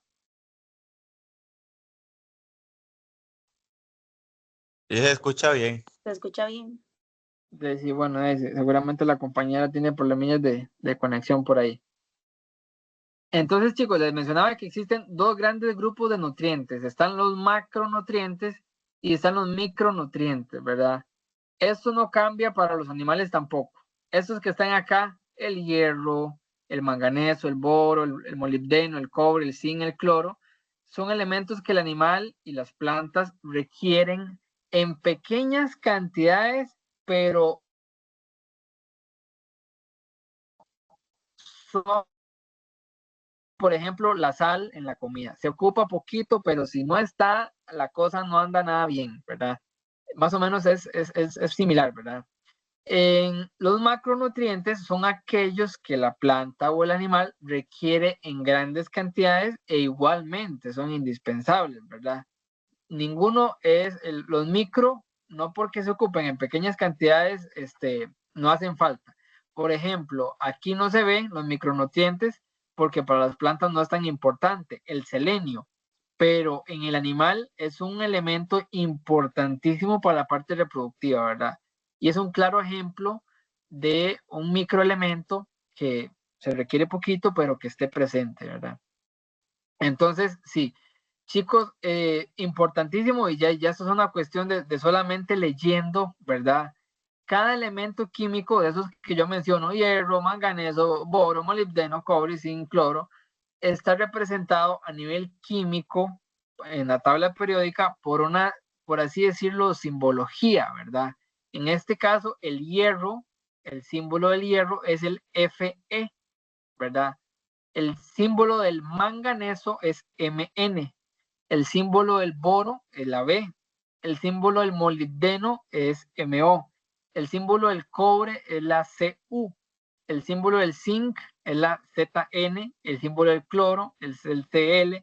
El símbolo del carbono es la C. El símbolo del hidrógeno es la H. El símbolo del oxígeno es la O. El símbolo del nitrógeno es la N. Del fósforo es la P. Del potasio es la K. Del calcio es el Ca. Del magnesio es el Mg y del azufre es la S, ¿verdad?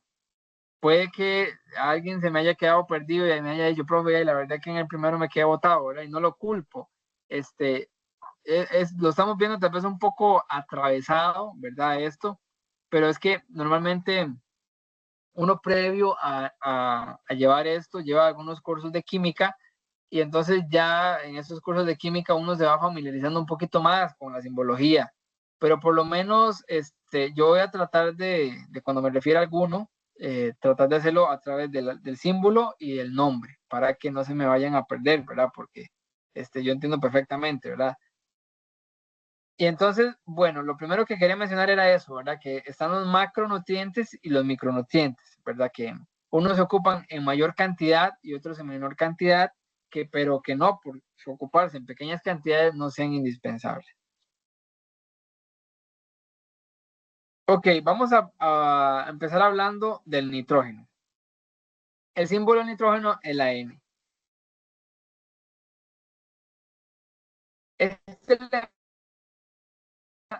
O más bien uno lo ve reflejado en el verdor de las plantas, en la suculencia, ¿verdad?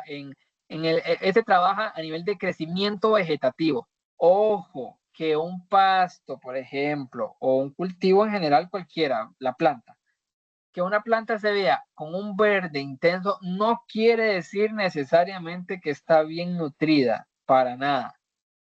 Puede ser simplemente un reflejo de que tiene disponible una alta concentración de nitrógeno. Es una planta suculenta, ¿verdad? Que se desarrolla con mucho vigor, ¿verdad? En eso es que trabaja el nitrógeno, en el vigor de la planta, en el desarrollo de esta, pero no está relacionado ese vigor a la concentración de otros elementos. Y va de nuevo lo que mencioné anteriormente. Los elementos del suelo pasan a la planta, de la planta pasan al animal. Si una planta creció con una muy buena suculencia y tiene un verdor muy bueno y un desarrollo bastante bueno, pero se debe netamente a que estamos echando urea, por ejemplo, que la urea es solamente nitrógeno, pues sí, y toda la cosa, ¿verdad? Pero puede que el resto de elementos esté botado, ¿verdad? Y puede que eso sea así porque nosotros no somos conscientes de que tal vez el suelo está muy ácido, o el suelo está compactado, o ha sido muy erosionado, o etcétera, ¿verdad? Pueden ser muchos factores y puede que de los demás elementos estén deficientes. Por ejemplo, el fósforo, que es un elemento para el animal importantísimo, que tiene implicaciones en el desarrollo de los huesos y también en la parte reproductiva, ¿verdad? Y puede que ese pasto sí haya crecido con un verdor, ¿verdad? Muy bueno, pero el fósforo esté deficiente, ¿verdad? Entonces hay que tener en cuenta eso, ¿verdad? De que sí, el nitrógeno es un elemento que trabaja en eso, ¿verdad? En el crecimiento vegetativo, en la suculencia, en el verdor, en la producción de biomasa, ¿verdad? De la planta, pero no necesariamente quiere decir que esté bien nutrido, ¿verdad? De hecho, en algunos cultivos, la suculencia, que es ese verdor excesivo, ¿verdad? Más bien genera que la planta sea propensa a ser atacada por algunos insectos, ¿verdad? Algunas plagas, ¿verdad? En cultivos como por ejemplo el chile, el tomate, ¿verdad? La suculencia hay que manejarla con un poco de cuidado, de cautela, por eso, porque más bien favorece la atracción de insectos plagas, ¿verdad? Entonces, bueno, en esto es que trabaja este elemento, ¿verdad? En la suculencia, en el verdor, en la producción de biomasa en el verdor, ¿verdad? Ay, ¿qué está pasando aquí? Me estoy brincando a la vuelta. Aquí está faltando. Denme un segundo porque creo que tengo una presentación abierta que no es.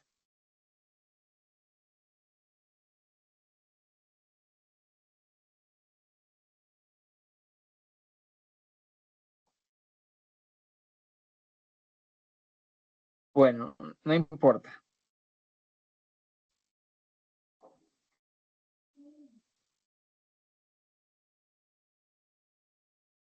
Bueno, ahí estamos conversando sobre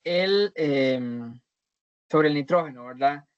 ¿Qué fertilizante es alto en nitrógeno? La urea es meramente nitrógeno, ¿verdad? Es importante mencionar que la mayoría, y digo la mayoría porque no todos, pero hay una gran cantidad, casi todos, de fertilizantes que al contener nitrógeno, el proceso de la liberación de ese nitrógeno, ¿verdad?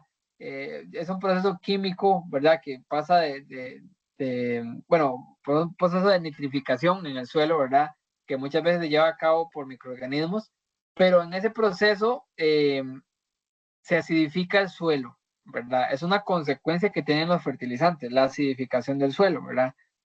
Por eso es que abusar de ellos tiene esas implicaciones, ¿verdad? Que de nuevo, puede que llegamos y aplicamos el saco de fertilizante y sí, qué bonito que se ve el pasto y se desarrolló de lo más bien, ¿verdad?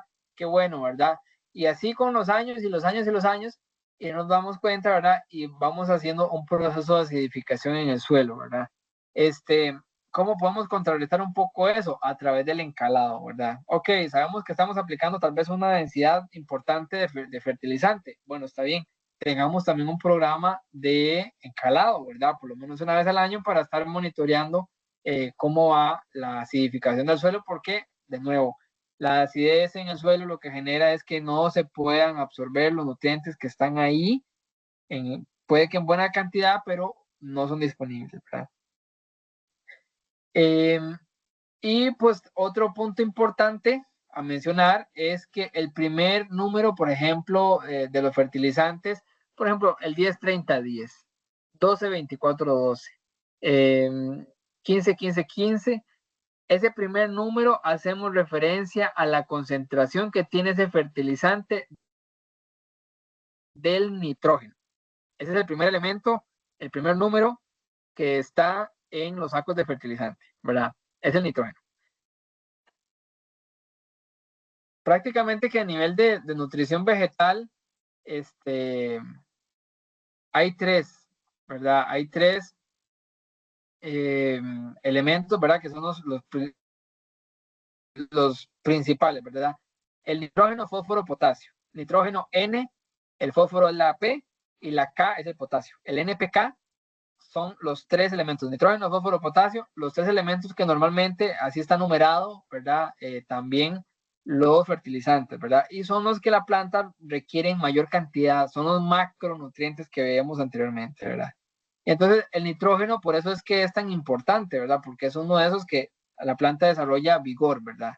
Ahora bien, es importante mencionar que también la materia orgánica que está en el suelo, en el proceso de descomposición, ¿verdad? Si tenemos una buena microbiota en el suelo, eso muchas veces se ve reflejado si se tienen relativamente pocas aplicaciones de plaguicidas en el suelo, se tiene normalmente una buena microbiota que va descomponiendo esta materia orgánica y va haciendo que el nitrógeno que tenía esa materia orgánica pase al suelo y sea disponible para la planta.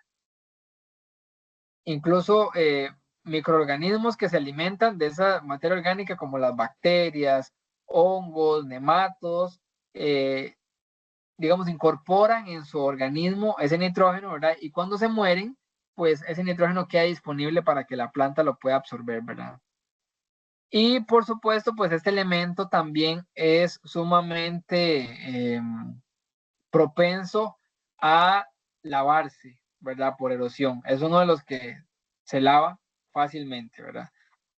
Porque también al estar normalmente presente en la materia orgánica, ¿verdad? Está en la parte superior del suelo y entonces cuando el suelo se lava, pues ahí va la materia orgánica y también va el nitrógeno, ¿verdad? Entonces, de nuevo, ¿verdad? Qué raro, la finca mía hace muchos años producía más y con el tiempo como que ha perdido fuerza la tierra, ¿verdad? Y posiblemente haya por ahí la cosa, ¿verdad? Relacionada a esa erosión de la capa superior, ¿verdad? Eh, eh,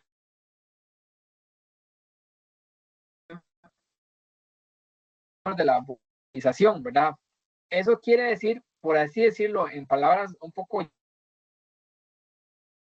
llanas y para fuera, ese nitrógeno. Recordemos que la atmósfera, el aire que nosotros respiramos, está compuesto de oxígeno, está compuesto de dióxido de carbono y también una gran parte está compuesto de nitrógeno también. De hecho, la manera en la que se fabrica, o muchas empresas fabrican la urea, es a través de esa separación de las partículas de nitrógeno que el aire y haciéndolas más densas hasta algo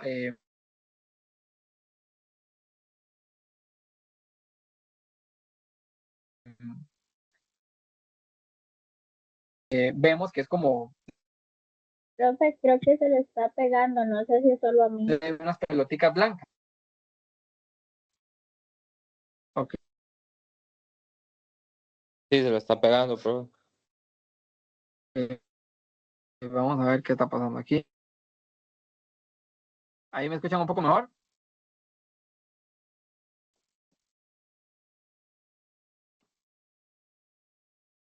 Sí, profe. Y ahí se le ¿Me escuchan escucha ahora bien. sí? Perfecto. Ok, gracias. Gracias, chicos, ahí por avisarme. Sí, es que yo no sé por qué a veces mi conexión como que fluctúa demasiado. Yo no sé por qué tanto.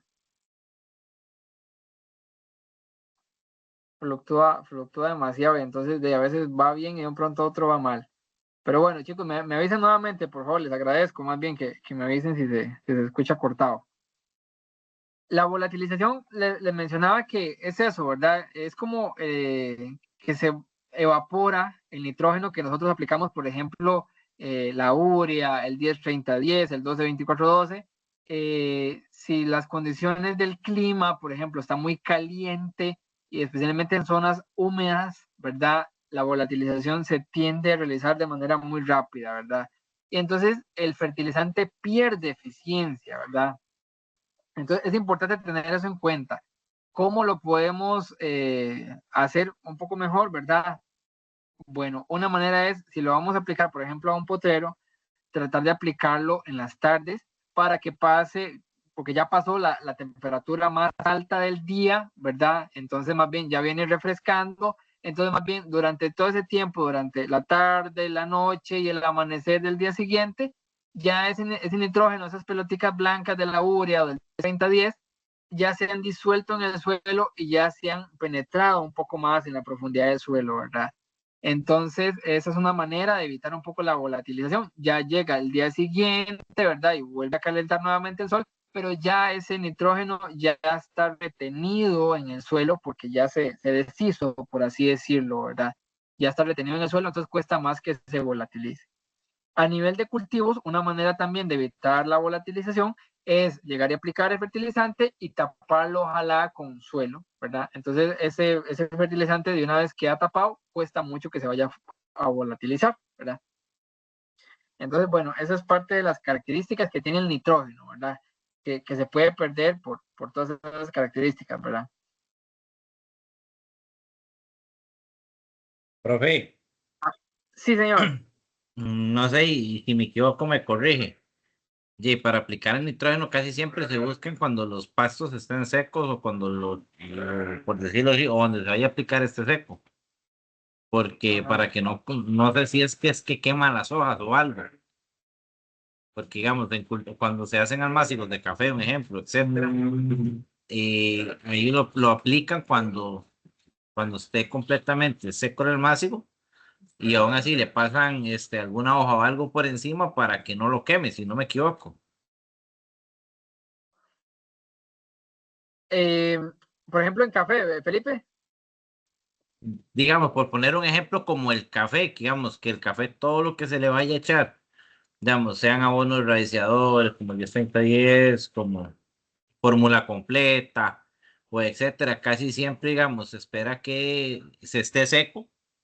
En el máximo, digamos, que hagamos como por decirlo así, tipo 9 de la mañana, 9:30, que usted le pasa la mano y que esté seco para que no se le pegue el abono, por decirlo así, en las hojas para que no se quemen. Funcionará así para la mayoría, digamos, por decirlo así, cultivos, o en este caso el pasto, no sé. Ok, ya te entiendo, Felipe. Vamos a ver. Está bien y está mal. Está bien que hay que evitar que el fertilizante se le pegue en las hojas, ¿verdad? Eso hay que tratar de evitarlo. Incluso que tenga contacto con la raíz directa es malo, ¿verdad? No es nada bueno que el fertilizante quede en contacto directamente con la planta, es malo porque exactamente pasa eso, la tiende a quemar, ¿verdad? Incluso uno si agarra, no sé si ustedes han tenido la oportunidad, si agarra fertilizante, el fertilizante pica, es como agarrar una pelota de sal, pica, ¿verdad? En las heridas que uno tiene en la piel, pues por ahí se mete y es como tener sal, ¿verdad? Puramente pica, ¿verdad? Eh, es, es eso, el fertilizante es una sal, a nivel químico así se le llama, es una sal, ¿verdad? Porque está compuesto de diferentes minerales, ¿verdad? No es una sal de mesa como la que nosotros conocemos, pero a nivel químico es una sal, ¿verdad? Y entonces resulta que esta sal, incluso para deshacerse, ¿verdad? Por una cuestión de ósmosis, yo no sé si les recuerdan ustedes de la escuela, ¿verdad? Que nos enseñaban esa cuestión de la ósmosis, de que una concentración de agua pasa a donde haya más concentrado algo, ¿verdad? Y en este caso, el fertilizante es una concentración de sal. Entonces, por ejemplo, si un grano de fertilizante queda en contacto con la hoja, el agua de la hoja va a pasar a donde está la sal para tratar de diluir esa concentración. Una cuestión meramente de ósmosis, ¿verdad? Que vemos en la escuela. Y entonces la hoja, al quedarse sin agua, pues se tiende a quemar, ¿verdad? Pierde humedad en ese área y entonces se tiende a quemar. Eso es lo malo del fertilizante. El fertilizante, y así en la raíz también, o en el tallo. Por eso es que el fertilizante no se aplica directamente ni en la raíz, ¿verdad? Bueno, cerca sí, pero no que quede en puro contacto con la raíz, no. Y tampoco se aplica, digamos, como que quede pegado en las hojas, ¿verdad? Como decía Felipe. Pero sí no es una buena práctica aplicarlo cuando está seco el suelo, muy seco. Se ocupa que tenga un poquito de humedad por lo mismo, porque una cuestión de ósmosis, se ocupa un poquito de humedad para que esa sal se diluya en agua y entonces ella tienda como a esparcirse en el suelo dentro de esa misma humedad. Yo no sé si me voy a entender, ¿verdad? Yo espero que sí. Esa sal, tal vez para quien no ha tenido la oportunidad, haga el ejercicio, aplique unos granitos de fertilizante en un suelo, en una parte del suelo, ¿verdad? Que usted sepa que ahí lo puso y véalo en el tiempo cómo esas partículas, esos granos de fertilizante se tienden como a deshacer, se tiende como a aguar y a deshacer, ¿verdad? Y eso pasa porque la sal, al estar tan concentrada, absorbe humedad del suelo y entonces esa humedad permite que se vaya diluyendo y diluyendo en el agua, que tal vez uno no ve, pero en la humedad que tiene en el suelo, esos nutrientes se van deshaciendo y se van esparciendo en el mismo suelo, ¿verdad? Esa es la manera en la que trabaja el suelo, ¿verdad? Si este suelo está seco, pues va a costar mucho que esa sal se deshaga, porque de nuevo, ósmosis, ¿verdad? Para que la sal se disuelva en el medio del suelo, se ocupa humedad. Y entonces el suelo al estar muy seco, pues no se va a deshacer tan fácilmente. Y entonces va a pasar mucho tiempo ese fertilizante expuesto al sol y entonces cabe la posibilidad de que una buena parte se volatilice y se pierda la eficiencia que tiene ese fertilizante, ¿verdad? Entonces, por ahí va la cosa, Felipe. Espero haberme explicado y más bien gracias ahí por el comentario. Sí, no, profe, lo que yo le decía era eso, digamos, que la planta en sí fuera la que estuviera seca, no el suelo. Eso era Ya. lo que quería decirle, pero eso que se acaba de decir, súper completo todo, buenísimo. Sí, excelente, Felipe, muchas gracias. Sí, exactamente, sí, la planta hay que tratar de que esté seca para que exactamente no se le vaya a pegar, como lo decía Felipe, no se le vaya a pegar ningún grano. El encalado, ¿verdad? Que muchas veces llegan a uno y le preguntan, pero es que la cal no me quema el pasto, porque ahí sí, el suelo está un poco ácido, pero ahí ¿cómo le hago? ¿No me va a quemar el pasto? Sí, la cal puede quemar el pasto, especialmente si lo aplicamos y el pasto está con un poquito de humedad, de sereno, etcétera, sí lo puede quemar.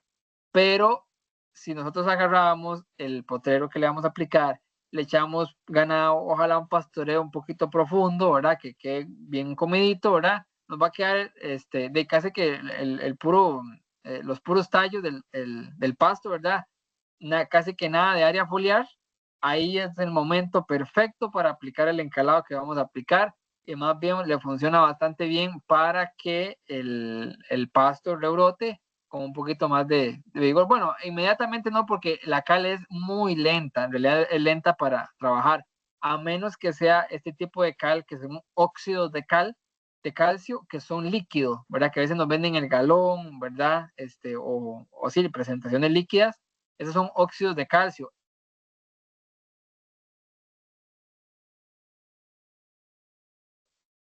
Estas trabajan.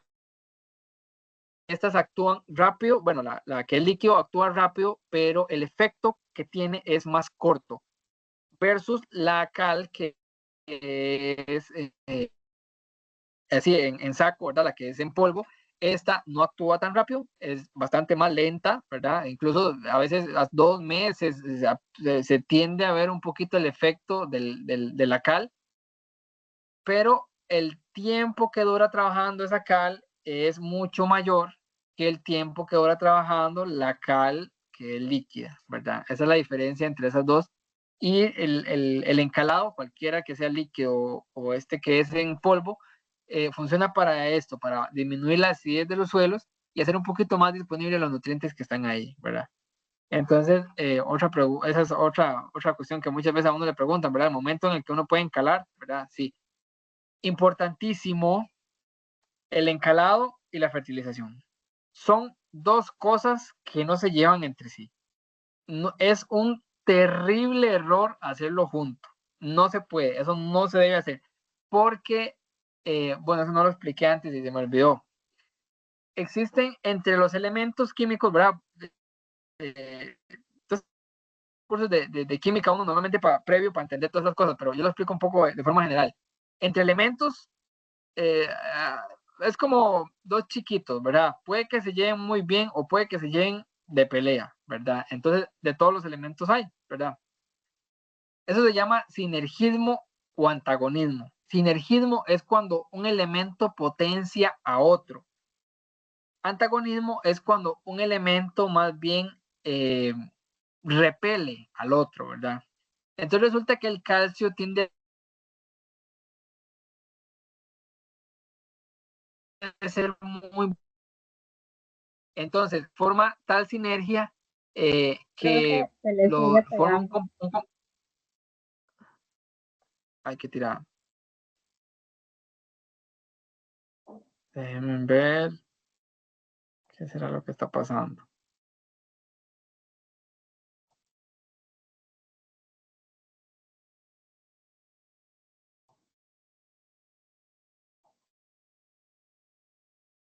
Chicos, ¿ahí me escuchan un poquito mejor? Sí. Perfecto. Les mencionaba que a veces el calcio, ¿verdad? En el suelo, si lo aplicamos junto a un fertilizante, forma tal sinergia que forma un complejo tan fuerte que no es el calcio, no queda disponible ni el calcio ni el fertilizante para la planta. Por así decirlo, se cancela el efecto. Entonces, es un terrible error aplicar los dos juntos. Si vamos a hacer las dos cosas perfecto, pero hay que hacerlas distanciadas por lo menos un mes. ¿En qué orden? Primero el encalado, porque recordemos es más lento, entonces ocupamos aplicarlo lo antes posible para que empiece a trabajar lo antes posible, ¿verdad? Y va a durar 2 meses, por lo menos para que nosotros veamos más o menos el efecto, ¿verdad? Pero sí, normalmente el orden de las cosas primero es el encalado y un mes después la fertilización, si es que vamos a hacer ambas cosas, ¿verdad? Por ejemplo, en un establecimiento de una nueva pastura, ¿verdad? 1 o 2 meses antes de empezar el establecimiento, aplicamos la cal que vamos a aplicar. Y después, ya cuando tiramos la semilla, perfecto, empieza a los 15 días, digamos que es una braquiaria, a los 15 días, porque las braquiarias son lerdas para germinar, 15 días para germinar, ya vamos viendo que está empezando a germinar, ok, aplicamos un raiciador, por ejemplo, ok, ya ahí funciona perfectamente porque no lo estamos haciendo al mismo tiempo, ¿verdad? Ya hay por lo menos un mes de diferencia desde que se encaló hasta que se fertilizó. Entonces, por ahí las cosas. Chicos, vamos a seguir viendo los elementos, pero para la próxima clase, porque ya ahorita ya necesito hacer el quiz y si no, no salgo con todo. Para la próxima clase vamos a seguir, yo creo que se me volvió a pegar.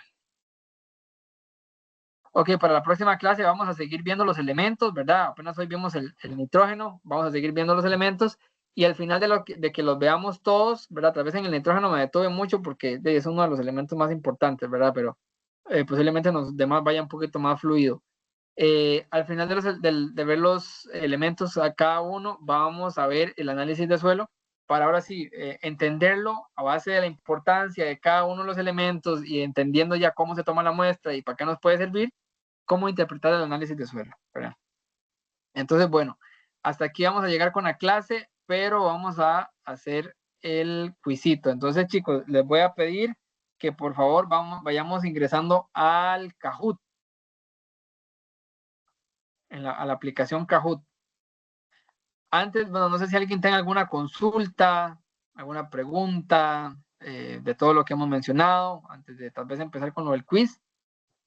Si alguien tal vez se quedó y tal vez no leí el espacio para que preguntara.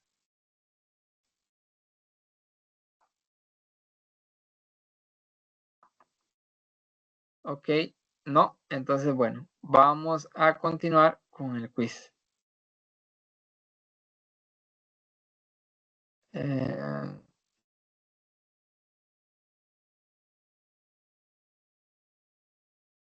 Ok, chicos, ahí vamos abriendo la aplicación y nos va a pedir el PIN 242 142. Es el PIN para entrar al quiz. 242 141. Por ahí se conectó Carlos, Alondra, ahí se van conectando. Fiorella, César, Rachel, Nasser. Chicos, recuerden que una vez que entramos, no permitamos que el teléfono se nos bloquee o se nos duerma, porque si no, nos saca. Por ahí veo que se conectó Felipe, Oscar, Juan Carlos.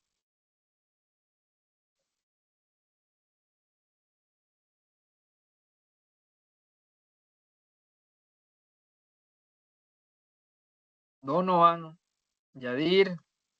De nuevo el PIN es 242 141. Chicos, recuerden, no dejen que el teléfono se les bloquee porque me lo saca del juego. Ahí tengo a 11 conectados. En la reunión tengo... En la reunión tengo...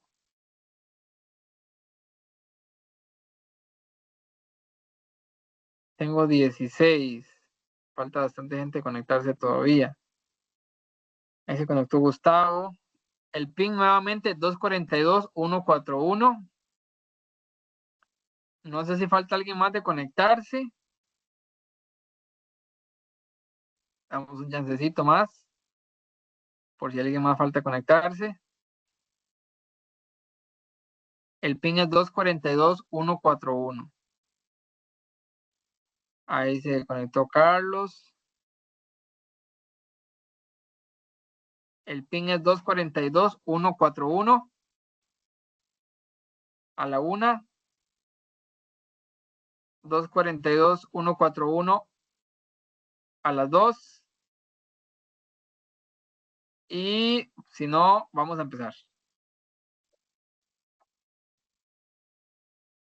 Dice si son, creo que son 4 preguntas.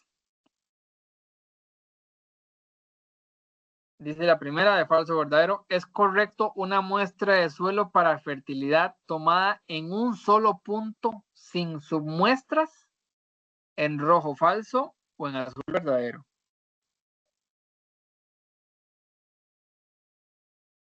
De nuevo la pregunta. ¿Es correcto una muestra de suelo para fertilidad tomada en un solo punto? Muy bien, eso es falso. Es falso. Porque no, las muestras tienen que ser tomadas con varias submuestras, como vimos en la clase. Vamos con la pregunta 2. El muestreo en zigzag para tomar muestras de suelo es incorrecto. ¿En rojo falso o en azul verdadero? Nuevamente, el muestreo en zigzag para muestras de suelo es incorrecto. ¿En rojo falso o en azul verdadero? Ok, muy bien, es falso. El muestreo en zigzag para tomar muestras de suelo sí es correcto. Vamos con la número 3 de 4. En general, se recomienda una profundidad de 20 centímetros para tomar una muestra de suelo. ¿En rojo falso o en azul verdadero? Muy bien, es verdadero. Chicos, por ahí los veo respondiendo rapidísimo. Yo no evalúo velocidad, yo solamente evalúo que me respondan bien, ¿verdad? Pongo un tiempo de 1 minuto para que no me vayan a buscar la respuesta como en internet, pero yo no evalúo velocidad por aquello, ¿verdad? Para que estén tranquilos por ese aspecto. Y la última, el cuarteo se realiza para, en rojo, aumentar el tamaño de la muestra. En amarillo, muestrear en zigzag. En azul, representatividad de la muestra. O en verde, reducir el tamaño de la muestra. ¿Verdad? Recordemos que yo había mencionado, ¿verdad? Que al final del muestreo, con el montón de sus muestras, uno termina con como con unos 7 kilos en el balde y entonces, ¿verdad? De nuevo la pregunta. El cuarteo se realiza para, en rojo, aumentar el tamaño de la muestra. En amarillo, muestrear en zigzag. En azul, representatividad de la muestra. O en verde, reducir el tamaño de la muestra. Excelente. La respuesta era reducir el tamaño de la muestra por eso, ¿verdad? Porque terminamos con una muestra de 7 kilos y lo que ocupamos es 1, ¿verdad? Chicos, eso sería lo relacionado al día de hoy, ¿verdad? Lo que correspondería al día de hoy. Les agradezco mucho a todos la participación, ¿verdad? En la clase, ya se me perdió aquí donde era que estaba aquí. Les agradezco mucho a todos la participación, ¿verdad? Si tienen alguna consulta, y si no, pues nos veríamos de hoy en 8. Les agradezco mucho. Buenas noches. Buenas noches, profe. Buenas Gracias. noches, profe. Muchísimas Buenas gracias. noches, profe. Profe, Buenas Sí, señor. noches. Buenas noches. ¿Quién me hablaba, perdón? yo, Zamora. ¿Cómo Profe, va? ¿usted me da chance para el resumen? Claro que sí. Ok, yo le voy a escribir por WhatsApp para lo del grupo, porque no entendí eso del grupo de la otra semana. Le explico, Gustavo. Mira, esta presentación, por ejemplo, que hicieron los compañeros hoy de la parte de erosión, ¿verdad? La próxima semana, vamos a ver, aquí yo lo tengo, yo lo pasé al grupo. Es voy a quitar la cámara porque si no se me pega. Yo no sé por qué cuando comparto se me pega. Es este grupo. El próximo lunes, el compañero Oscar, Nasser, Daniel, Isaac, su persona, Juan Carlos y Felipe van a presentar sobre densidad aparente. Entonces, la idea es montar una presentación en ese grupo, como la de los compañeros, ¿verdad? Como la que presentaron hoy de erosión, ¿verdad? Si gusta, se puede poner en contacto con ellos.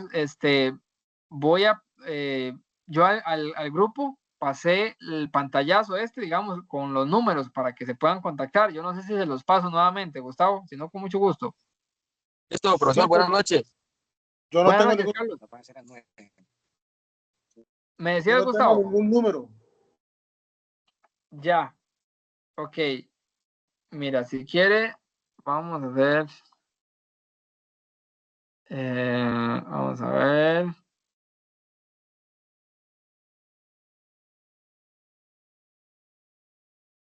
Vamos a ver.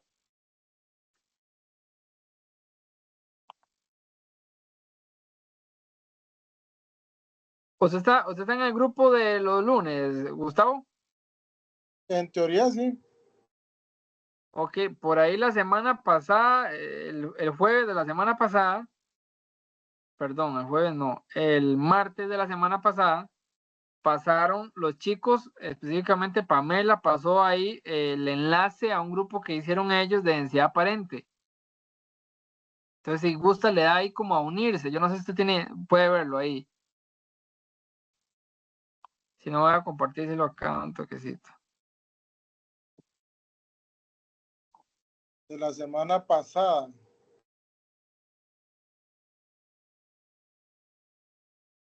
Quiera que es que no me deje ingresar a otra, nada de eso.